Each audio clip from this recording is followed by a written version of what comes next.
Today I'm going to do a CrossFit style workout. I'm going to do an every minute on the minute, but I'm going to use calisthenics type movements. So I'm going to use collarbone to the box handstand push-ups, superset with chest to bar pull-ups, not chin-ups, pull-ups. So hands that way around. So I'm going to do 1 handstand push-up and 2 pull-ups every minute on the minute. And then you have the remaining time to rest. If you haven't done an EMOM before, I think it's called an EMOM, every minute on the minute. So I downloaded the app. I used to play with a little bit of CrossFit before I started doing the calisthenics workouts, so I understand some of the training modalities or methods or ways you put together workouts. So I just downloaded one of the free apps off the App Store. So I'm using this one. It's called Smart WOD Timer. And then you just pick what type of workout you want to do. So I went with the every minute on the minute. You put in the time intervals, so obviously a minute. And then for 20, I put 25. I actually thought I was going to max out on like 10 to 15 minutes. So the idea was just to put 25, so it would be like a cap if I keep going.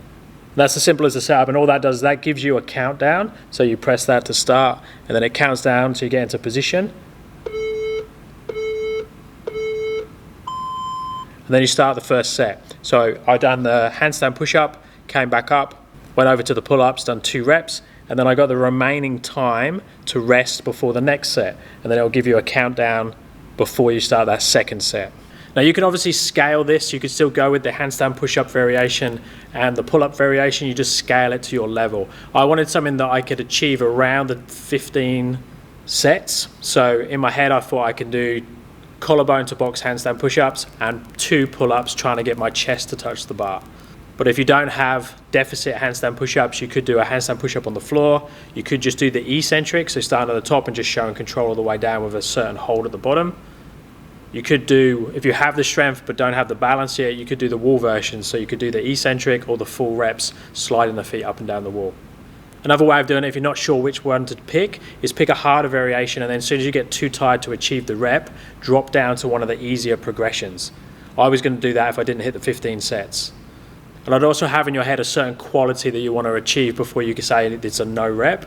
So with the pull-ups, I was actually using a little bit of momentum. I still struggled to get my chest to touch the bar at the top. So I was using a little bit of momentum, a little bit of speed to get up and get the chest to touch. But with the handstand push-ups, I wanted to keep them strict. I didn't want any type of dropping into the shoulder stand position. And I wanted to make sure that I could hold the handstand at the top.